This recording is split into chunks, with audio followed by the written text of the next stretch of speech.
Hello and welcome to the Strange Brew podcast. My name's Jason Bardard and that was Tony Kaye, 9/11 Overture from his new End of Innocence album out on Spirit of Unicorn Music. A huge welcome, Tony. Hi, Jason. Good to be here. It's taken you so long. Oh, don't say that. It's not. It's just a couple of minutes. It flew by. Yeah, to release your debut solo album, such an important topic as well. Which is why I did it. Yeah, so do you want to talk us? Yeah, well, I didn't really, as an instrumentalist, I didn't really have anything anyway for me worthwhile before. And, I was working with Yes up till 96, 97, and then decided to sort of retire. And just, was hanging in LA, playing tennis and playing with friends and whatnot. And then, of course, 9/11 happened, and it just inspired me to open my keyboard cases and, start playing again. There were two or three tracks that actually are still on the album from that day, from the day after I started playing. The three orchestrally tracks, the 9/11 Overture and a couple of others were from that day. And I really didn't have any recording equipment. I was actually recording on a 8-track cassette, which remained. And of course, it was, put as soon as I got Digital Performer and started, recording a little later, even, a couple of years later, all that stuff was transferred from the cassette recorder.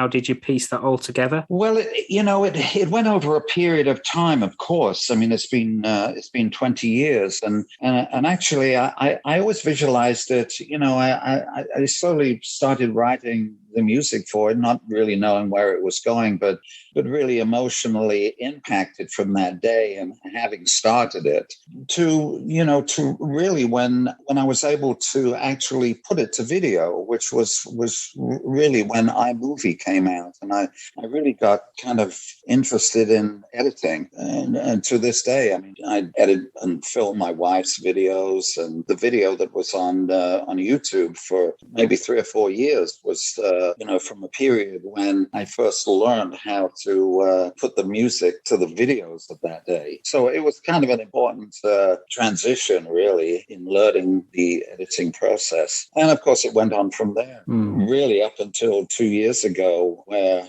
I was COVID happened, and I was stuck in my house with the keyboards and the computer, and thinking, I think I should finish this. And 3 pieces were finished in the last 2 years, but everything else was done over quite a long period, not really knowing what it was going to be. And actually, fortunately, I got back together with a band for the 50th anniversary, and starting with the cruise to the edge, which is how I ended up here, because the cruise went out of Tampa in Florida, and I sort of discovered where I live now. But I got back involved with a band with Steve and Alan, and of course Billy, and John and Jeff, of course. And then, of course, with the Yes management, and they really were the ones who encouraged me to actually finish. I sort of mentioned it a couple of times, and Yes management encouraged me to actually finish it. And some of the tracks on the album are more song-based as well, like Sweetest Dreams. Yeah, just Sweetest Dreams. Actually, that was written about two months after the 9/11 event, because actually a couple of weeks after I met my wife, and I asked her just really a couple of months after to write this song, which is dedicated. It was written about the first responders and the firefighters after it all happened, and what they were going through. So she kindly wrote Sweetest Dreams, and of course beautifully sang on it. And then I got her I wanted to start the album with a sort of innocent, plaintive sort of nursery rhyme song, which is how Twinkle Twinkle Little Star came to mind, and she's kindly sang on that too. Oh, brilliant. Yeah, she's very talented singer-songwriter, so I got lucky, Jason. No. And the artwork as well for the album has got Roger Dean involved there as well. Well, I sent Roger about six months ago. Of course, we had reconnected on the Cruise to the Edge tour because he had done both of those cruises with his artwork, or the Yes artwork, the original paintings, and of course he'd actually recorded my first solo venture, which was Badger.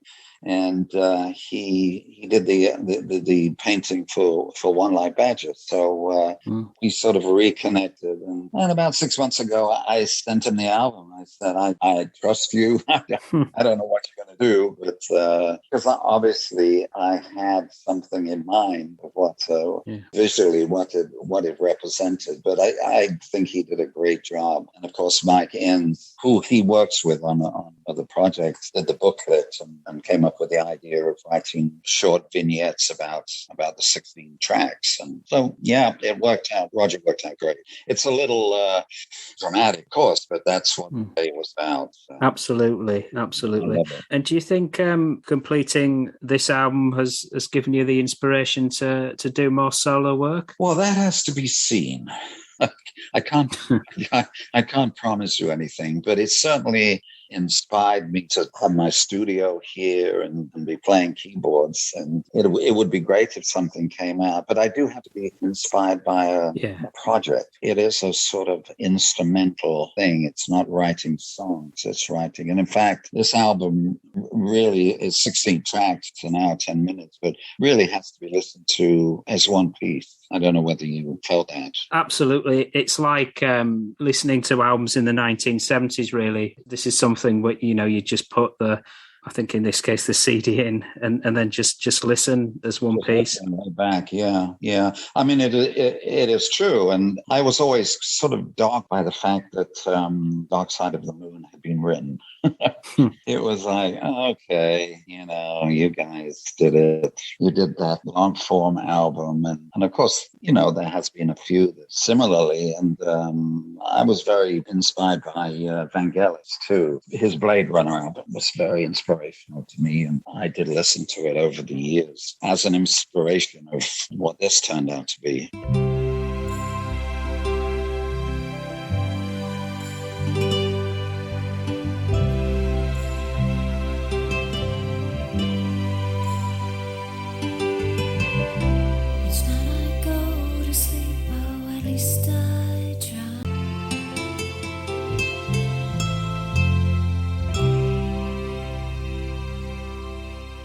So who inspired you back in the early 60s to play?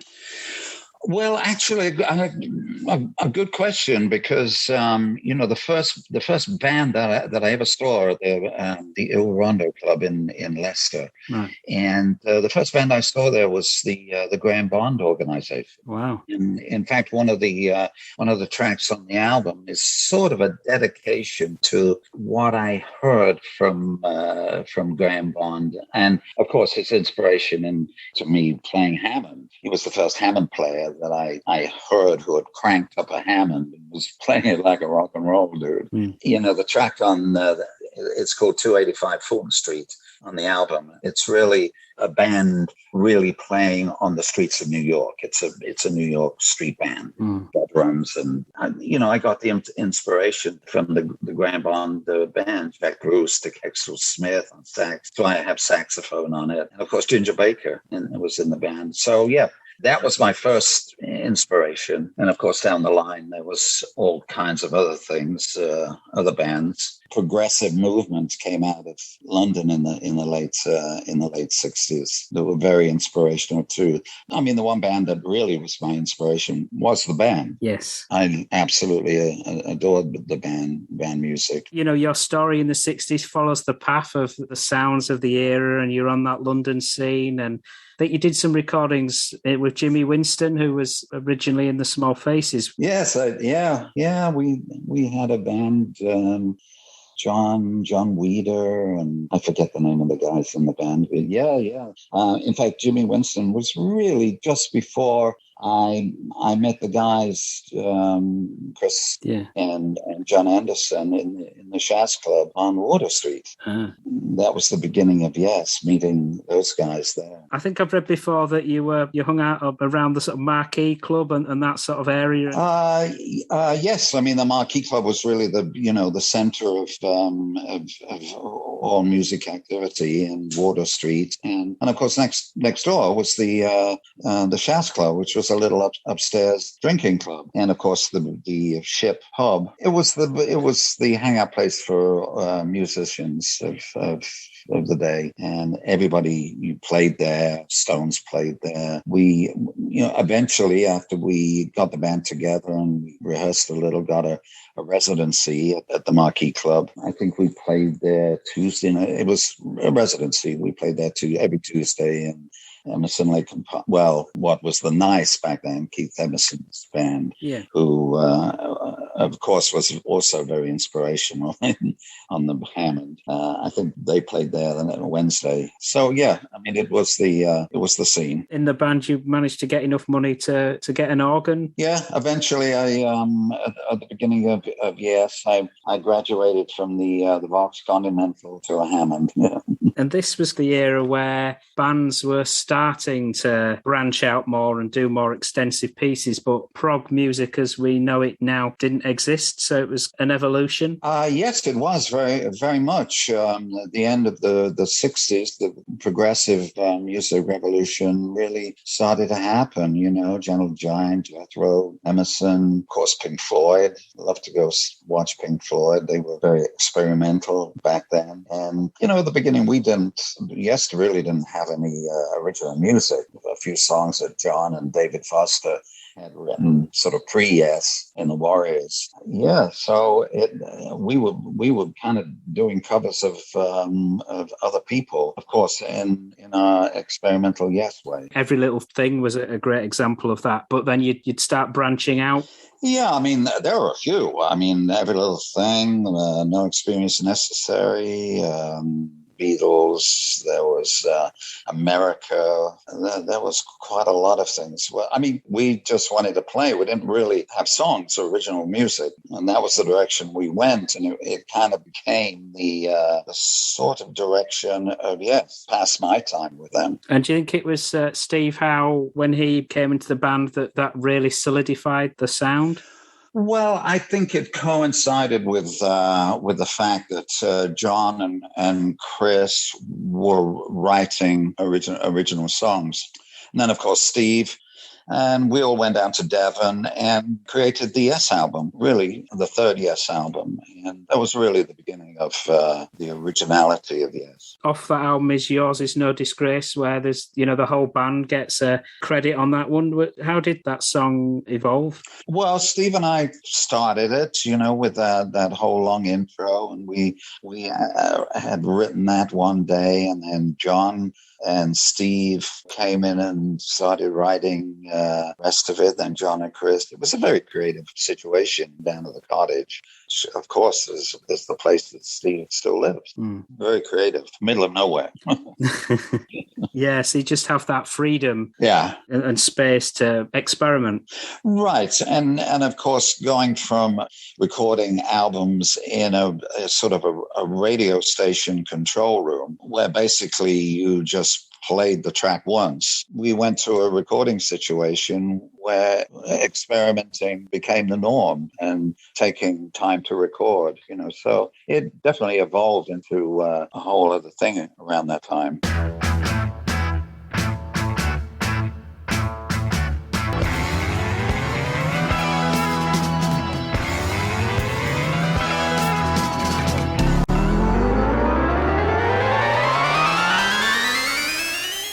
Your tenure in the band by this period didn't last that much longer. Was it just musical differences or that led you to leave? I think it was a few things, I mean, nothing really specific. I had started a band with David Foster, right, who was John's co-writer, and with Roy Dyke and Brian Parrish, and Badger was kind of born. There was certainly a musical difference in yes, the fact that the sort of new electronic instruments of the day were really of no interest to me. Mini Moog and Mellotron. I always thought that they sounded a little out of tune, and it was something that certainly John and Chris wanted to incorporate into the band. And of course, Rick was perfect because he embraced that technology. There was the One Live Badger album, and some strong tracks on that, like Wheel of Fortune. How did writing in that band and producing the music there compare to Yes? Well, it was different. It was different in the fact that everyone was involved. There were two very strong writers in the band, but David, of course, was a very strong writer, and Brian also. But everyone, was involved. It was much more of a, actually, it was, the band had only really been born maybe a couple of months, maybe a month of rehearsal in a proper rehearsal studio before I bumped into Chris and John, and they actually needed our equipment to rehearse for that gig in London that it was recorded at. And the fact that we all got together and they took over our rehearsal thing. John asked me whether we wanted to support them, and I forget the name of the venue. I keep thinking of Crystal Palace, but that was my last gig with Yes. But anyway, so the point is that the band was very young. We'd only been together for 2 or 3 months when that was recorded. It was amazing. It was as together as it was. Of course, John helped to produce it. Where were you based with Badger? Did you go over to the States then? No, we were in London, and right. And for one reason or another, I don't really remember. The band changed, and Jackie Lomax and Kim Gardner came into the band. It was still called Badger, and we got an offer.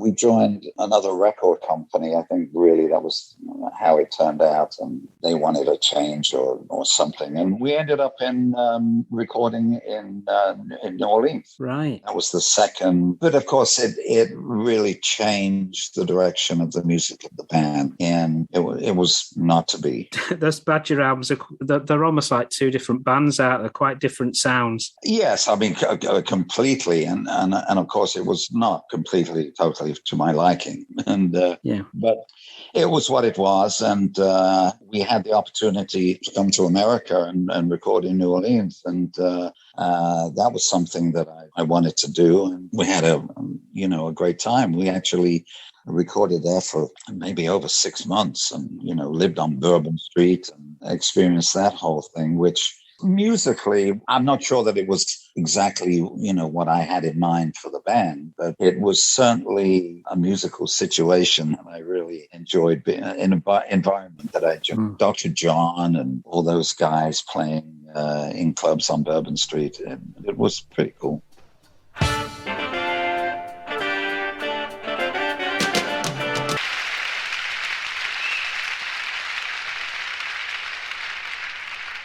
And then after Badger, you got the call to play live with David Bowie on his Station to Station tour. How did that happen? Well, we came back. We finished recording in New Orleans, and I went back to London. The band sort of fizzled out. The album really didn't do anything, but I sort of made up my mind that America was where I wanted to be. And so I sold everything, packed up, and got on a plane and ended up in Los Angeles. A couple of months, maybe 4 or 5 months, I was celebrating my birthday at the Rainbow on the Sunset Strip, bumped into David's tour manager, and he said, "Can you be on a plane tomorrow?" Wow. And that was that. David Bowie for a couple of years.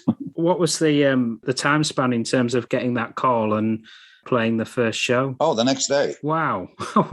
Oh, yeah. It was one of those wild sort of because actually I think it was almost the first time I'd been to the Rainbow, and my friend, really my only friend, in my sort of recuperation period in Los Angeles, took me there for my birthday, and basically it was, can you be on a plane tomorrow? And the next day I found myself in Ocho Rios in Jamaica, rehearsing at King Richard's house. Wow. Yeah, so it was pretty wild, but a great experience, of course. And David's band was amazing. Yeah, he was amazing. They were amazing. All New York session guys, fantastic musicians, and just to have the opportunity, this white guy from Yes was with these New York guys was pretty amazing. And quite big shoes to fill with. In the studio, David had recorded those parts with Rick Wakeman, and then obviously there's Mike Garson there, who's an incredible player. So some of those parts are quite complex. Even when you look at Life on Mars, for example, it's not something that you would just jam along to. Yes, it was. It was quite challenging, but fortunately, I was playing Hammond and piano, and I had all the guidance from David's band leader, Carlos Alomar, who was just the most patient, incredible guy. And he was really sort of at the beginning, my mentor for what I had to learn and what I had to do. But they were such a great band that, how could you not?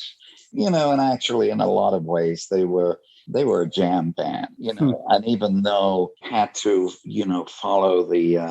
follow the music, it was pretty easy.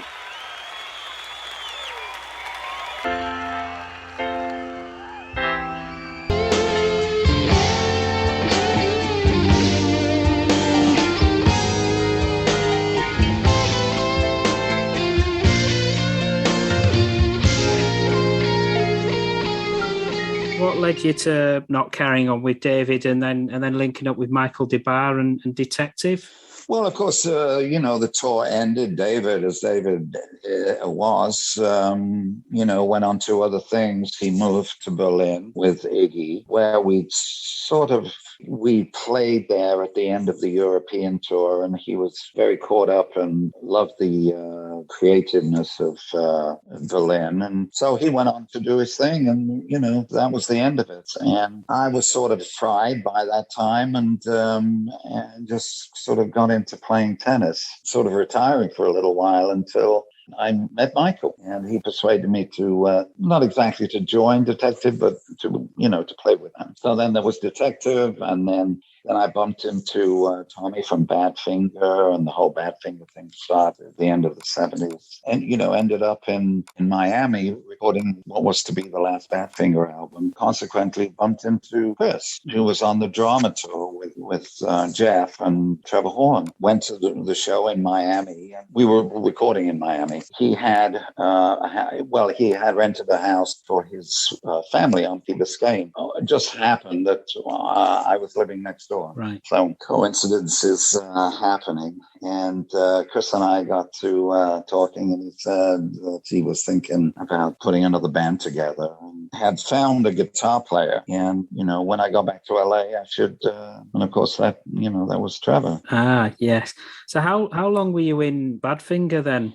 Well, a couple of years we toured. We made the album Say No More, and which was a really, really fun album, and we had a great time in Miami, and it was fun. And then meeting Chris, and then about a year later, Chris wanted to put the band together, and so Trevor and I got on a plane and went to London, started rehearsing. But there was already a Badfinger tour in the works, and sort of at the end of 90125, I went over to LA to start the Badfinger tour, and got the news that Tommy had died. Yeah. Tragic. Yeah, the Badfinger thing was very sad.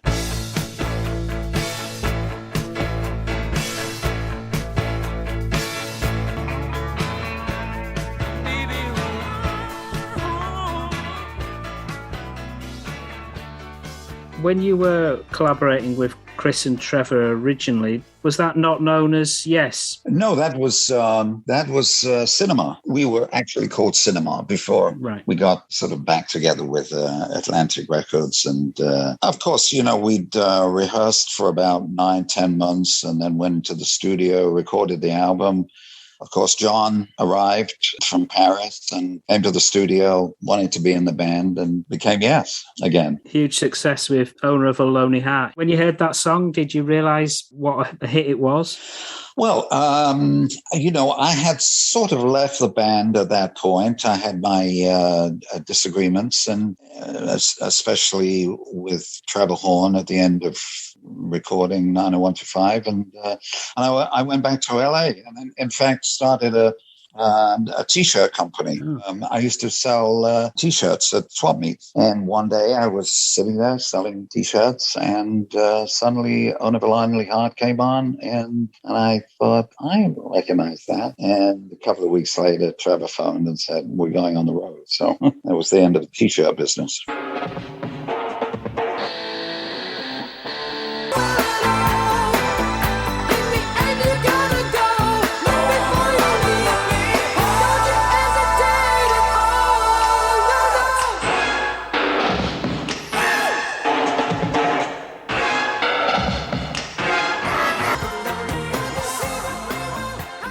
It was interesting that by the mid-90s, you decided to take a lower key role in music. Billy Sherwood was starting to get involved in it around that period, but it was actually collaborating with Billy that got you involved with Circa? Oh, well, it was around, I was still sort of messing around doing the End of Innocence thing, just really hanging at the studio. I set up a studio and started recording it more seriously. I got Digital Performer. And I think it was around 2006, I got a call from Billy and started doing some session work for him. And we started talking about putting a band together, and there it was. Circa happened. Again, strong material like Cut the Ties from the debut Circa album.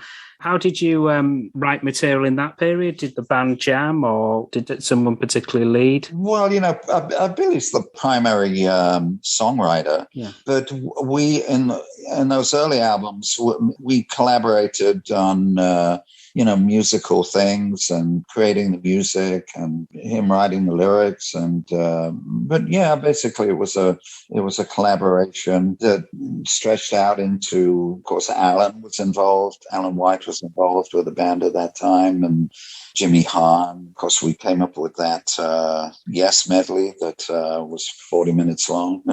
That was recorded round about the first album, I think.